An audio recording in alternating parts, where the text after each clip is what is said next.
Rain fell in thin, needling sheets, turning the cemetery into a grayscale painting. Mud clung to Liam's shoes as he walked, each step heavier than the last. Ahead, a cheap pine coffin sat suspended over a gaping hole in the earth. No flowers, no wreaths, just three people standing in the downpour. A priest flipping impatiently through his Bible, a social worker checking her watch, and Liam, fists shoved deep into his jacket pockets. This is how it ends. A pair of gravediggers lurked under a distant oak, smoking, waiting. One of them chuckled at something, the sound carrying like a gunshot in the hollow silence. The priest cleared his throat. Henry Mercer was a quiet man. Dashed a pause. Does anyone wish to speak? Wind whistled through the headstones. The social worker shook her head. Liam opened his mouth. But what was there to say? I barely knew him. He never called, never wrote. 12 years since he'd last seen the old man. 12 years of unanswered letters, of phone calls that rang into void. And now this. A voicemail from a hospital social worker. Your grandfather's gone. A rustle of fabric. The lawyer appeared at his elbow, umbrella-less, water dripping off the brim of his hat. He pressed a cold, tarnished key into Liam's palm. The house is yours, and whatever's inside it, a beat. He said you'd understand, Liam's fingers closed around the key. It bit into his skin. Understand what? The lawyer's mouth twisted. That some secrets cost more than money, Behind them, the coffin creaked as the gravediggers lowered it into the ground. The rope groaned. The priest muttered a rush him in. Then a sound. A cough. Liam turned. At the cemetery gate, a hunched figure in a sodden overcoat watched. Their face was shadowed beneath a wide-brimmed hat. For a single, suspended second, Liam felt the weight of their stare, like a hand reaching into his chest and squeezing. Then they were gone. The priest snapped his Bible shut. Well, that's that. The first shovelful of dirt hit the coffin with a sound like thunder. Liam didn't move. The key burned in his hand. Somewhere beyond the cemetery walls, an engine roared to life. Tires spat gravel. And just like that, he was alone with the dead. The key turned with a scream of rust. Liam shouldered open the door to Henry's house, and the smell hit him first. Dust, mildew, the sour tang of old whiskey seeping into floorboards. The air hung thick, like the house had been holding its breath for decades. A single bulb swayed from the ceiling, casting spider-legged shadows across peeling wallpaper. The floor groaned under his weight. This is where he lived? Empty bottles lined the kitchen counter. A moth-eaten armchair faced a silent television, its screen cracked. On the coffee table, a single framed photo, face down. Liam flipped it over. A family. Himself, no older than 6, squinting in sunlight. His mother, smiling. And Henry, younger, but already with those same tired eyes, standing stiff beside them. Liam's throat tightened. A creak from upstairs. His head snapped up. Silence. Just the house settling. He told himself, just the wind. But the air prickled against his skin. He moved through the living room, fingers trailing over dust-caked surfaces. A bookshelf leaned precariously, stuffed with yellowed paperbacks. Liam pulled one free, The Great Gatsby, and a slip of paper fluttered out. Behind her, he turned. The faded family portrait on the wall, him and his mother at the beach. Henry's face had been carefully cut out. Liam's pulse thudded in his ears. He lifted the frame. The safe stared back. Old, cast iron, its dial crusted with age. The key fit perfectly. The lock clunked, the door swung open, and Liam's world tilted. Bundles of cash, bound with brittle rubber bands, a leather ledger, its pages stained the color of old blood, and a newspaper clipping, crisp as the day it was printed. Local accountant linked to Bianchi crime family. Beneath the headline, Henry, flanked by men in sharp suits. One of them had his hand on Henry's shoulder, smiling like a wolf. A click, a hiss of static. Liam spun. A tape recorder, hidden in the safe shadow, whirred to life. Henry's voice, cracked with age and fear, filled the room. "If you're hearing this, they killed me. Don't trust anyone, especially not." A crash upstairs. The tape cut off. Liam froze. Footsteps. Slow, deliberate. Coming down the stairs. The pages smelled of iron and dust. Liam sat hunched in the flickering light. Bloodstained ledger spread before him on the cracked kitchen table. The house seemed to hum now, alive with ghosts. He turned a page, names, dates, sums of money scrawled in sharp, deliberate script. Each line felt like a punch. Judge P, $50, 000.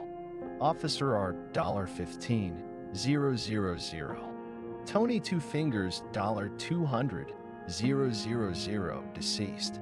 Next to some entries, a simple X. The meaning was clear. Murder. Liam swallowed hard. His grandfather's world was darker than he'd ever imagined.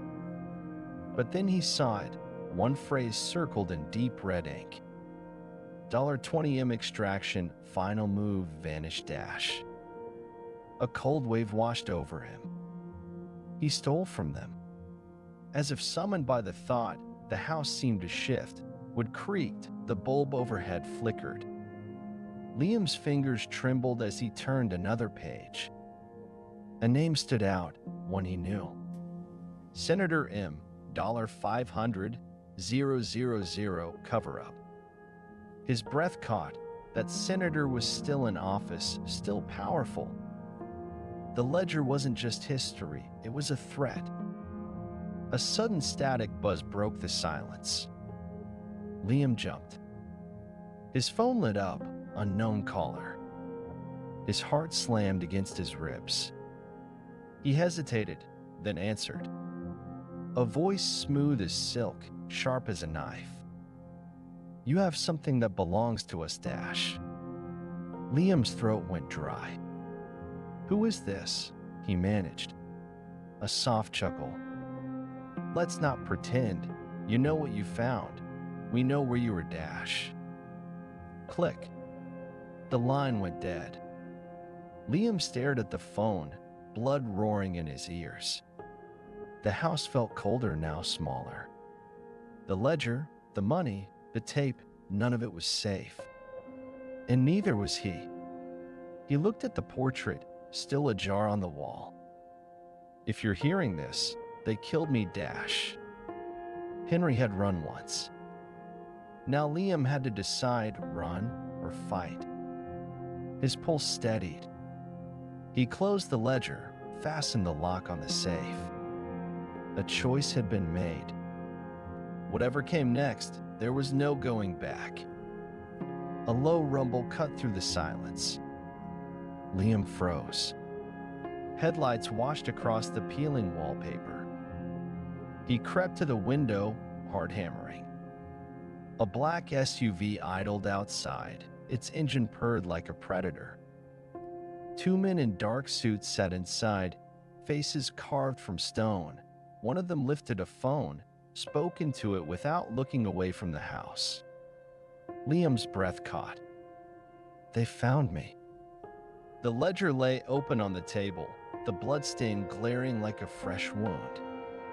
He grabbed it, clutching it to his chest. Move now.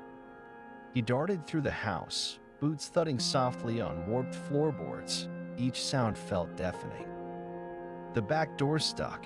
He shoved harder, splinters gave way. Cool night air hit his face. Behind him, a car door slammed. "He's moving," a voice sparked. Liam sprinted into the yard, weeds whipping at his legs.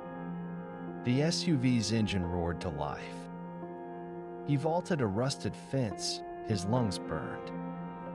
"Stop him." He heard footsteps crashing behind him, boots on wet earth. In the distance, the first hiss of flame met his ears. He turned once. The house's front window burst in a spray of glass and fire. Flames licked the frame, greedy and bright. Smoke billowed upward, thick and black. They were erasing it, erasing Henry, erasing everything. Not the ledger, not this. He clutched it tighter, legs pumping harder. A narrow alley swallowed him. Behind shouts, footsteps fading. His side screamed, his throat burned. But he didn't stop. He couldn't. Blocks away, beneath the skeletal branches of an old oak, he collapsed to his knees. The city flickered around him, sirens in the distance, the sky glowing faintly from the rising fire. Shaking, he opened the ledger. Pages fluttered beneath trembling fingers. Bribes, death, blood. And then, near the back, a single sheet. Hand-drawn, rough lines, faded ink. A map. Old roads, landmarks long gone. In one word, scrawled at the bottom in Henry's jagged hand. Everything dash. Liam's pulse thundered. Somewhere out there, the rest of the money waited. So did the men who wanted it back. The chase had begun. The map felt like it pulsed beneath Liam's jacket, each fold a heartbeat. He had no choice, no allies, no time. Except one name, a whisper from the ledger's edge, Elena Vescari. His grandfather's old flame. An ex-mobster, a ghost who'd vanished decades ago. And the only one who might read the map. She lived in the old quarter, tucked behind an unmarked door. A rusted bell rang as Liam pushed it open. The air smelled of incense and old paper. Elena sat at a scarred table, silver hair coiled tight, cigarette balanced between two slender fingers. Her eyes, sharp, ice blue, flicked to him. "You're late," she said, voice low and smoky. Liam swallowed. "You know who I am?" A small smile. "I know who's your Dash." Her gaze cut through him. Henry's boy, come to dig up Ghost's Dash. He pulled the map free, laid it on the table with trembling fingers. "I need your help, Dash." For a moment, silence. Then she crushed the cigarette, leaned forward. Her hands, graceful, veined, traced the faded lines. "This isn't a map of places," she murmured. "It's a map of time, Dash." Liam frowned. "What does that mean?" Her smile deepened. "Your grandfather didn't trust banks or people. He scattered it. Pieces buried where only memory could find them, Dash." Her finger tapped 3 marks. Warehouse, old church, shipyard, Dash. Each word sent a cold thrill through Liam's spine. "You'll take me?" he asked. She met his eyes. "Of course, Dash." But her smile never reached them. The night was sharp with wind as they drove. Elena spoke little. Her gaze flicked off into the rearview mirror. "Trust no one," she said softly, "not even me, Dash." Liam gripped the ledger tighter. The warehouse loomed first, rotting beams, rusted locks. Inside, beneath oil-stained boards, they found the first cash, bundles wrapped in oilskin. Money, old but real. Elena watched him. "You see now, blood money, and blood will follow, Dash." At the church, dust coated the altar. Elena knelt before a crumbling statue, her fingers slipping behind the stone. Another cache, another piece. But her hands lingered too long. Her eyes gleamed when she rose. "You think you can walk away with this?" she whispered. Liam's pulse spiked. "What?" Her laugh was cold.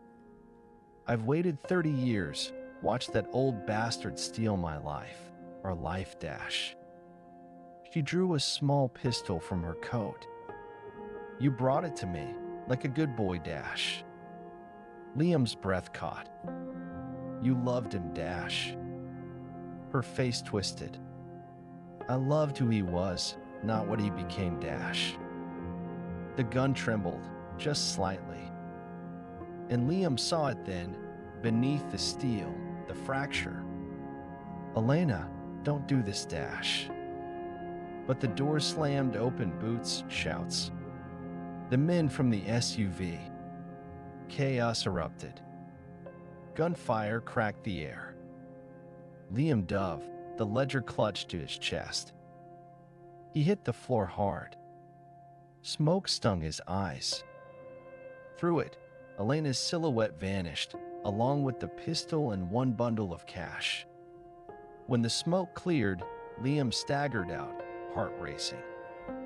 Half the map remained. Enemies circled closer. And now Elena was one of them. The chase wasn't over. It had only begun. The forest was silent, heavy with shadows. Liam's breath came in sharp bursts, fog curling from his lips. Ahead, the earth was freshly disturbed, a shallow grave marked by broken branches and trampled leaves. He dropped to his knees, fingers digging into cold soil, heart hammering louder than the rustling trees. "Elena," he called softly, voice trembling. She winced but nodded, clutching her side where dark crimson bloomed through her coat. "Almost there," she whispered, eyes fierce despite the pain. Together, they pried the earth loose, roots and dirt yielding to reveal the rough canvas of a duffel bag, bulging heavy with promise. Liam's hand shook as he unzipped it, bundles of cash, crisp and stained with the sin of earth and time. Relief surged, but before he could speak, a sharp crack split the air. Gunfire. "Run!" Elena gasped, blood spilling from her mouth. Shouts echoed, boots thundered through the underbrush. Liam grabbed the bag, slinging it over his shoulder, eyes wild. He turned to help Elena, but her hand shot out, stopping him. "Go," she hissed, voice raw. "No," he choked. "Don't make me drag you down to Dash." A bullet tore through a nearby tree, splinters raining. Liam's hands clenched into fists. Elena staggered, collapsing to the ground. "Remember me," she gasped, fingers brushing his cheek. His world narrowed to the crackle of gunfire and the weight of the duffel bag. He sprinted, branches whipping his face, breath ragged, heart a drumbeat of terror and rage. Behind him, Elena's voice faltered and then was swallowed by the chaos. He dared not look back. The forest seemed endless, each step a battle against despair. Ahead, the SUV waited, dark and silent. Liam dove inside, slamming the door. The engine roared to life. His fingers trembled on the gun Elena had pressed into his palm, a lifeline forged in fire. Tears blurred his vision, anger and grief coiling tight inside him. This was no longer just about money. It was about survival and revenge. The night swallowed him whole. The city skyline stretched beneath him, cold, indifferent. The penthouse was a fortress of glass and steel, high above the world that had forgotten Henry long ago. Liam stepped inside. The air smelled of expensive whiskey and old regrets. The mob boss sat behind a massive desk, eyes sharp beneath heavy brows, an old man now, but still a king in a cage. "Liam," he said, voice gravelly but calm, "you shouldn't have come, Dash." Liam's hands didn't tremble. "You took everything," he said, voice steady. "Henry died protecting me, Dash." A bitter laugh. "He was a fool, Dash." "No, Dash." Liam's eyes burned. "He was the last man who tried to be better, Dash." The old man's gaze hardened. "And what will you do?" "Fight ghosts." Liam stepped forward, the ledger heavy in his coat. "I'm not like him, Dash." He dropped it on the desk, thick pages splayed open, the truth laid bare. Names, dates, betrayals. The old man's fingers twitched, but he said nothing. Liam's voice softened, but steel remained. "I won't be silent, not anymore, Dash." With that, he turned and walked away, each step breaking chains. Outside, the city pulsed around him loud, alive. At the FBI's doorstep, Liam left the ledger. No name, no trace. Just the end of silence. And the beginning of justice. The television flickered to life in a small, cluttered apartment, its glow casting jagged shadows on Liam's face. The news anchor's voice cut through the silence, sharp and relentless. "Breaking news. A major mob operation dismantled this morning. Key arrests have been made. Authorities recovered a staggering fortune linked to decades-old crimes, Dash." Liam's eyes didn't leave the screen. Faces flashed, grizzled men in handcuffs, bags of cash counted and recounted, the weight of years finally tipping the scales. He reached out, pulling a crumpled wad of bills from his jacket. Outside, rain tapped the window like a slow drumbeat. He carried the money to the alley behind the building. A single match struck. The flame flickered, swallowing the paper in seconds, green fire dancing against the dark brick walls. Liam watched the smoke curl upward, carrying away promises and curses alike. He didn't want this blood money. Not for him. Later, under a slate-gray sky, Liam stood before a weathered tombstone. "Henry." "Grandpa," he whispered, voice cracking. His fingers trembled as he laid down a single dollar bill, folded, worn, a symbol of a legacy neither rich nor simple. The wind whispered through the trees, soft and forgiving. Liam stepped back, eyes fixed on the grave. His heart was heavy, but lighter than it had ever been. A voice carried in his mind, steady and clear. "You died a poor man, but you robbed them all in the end, Dash."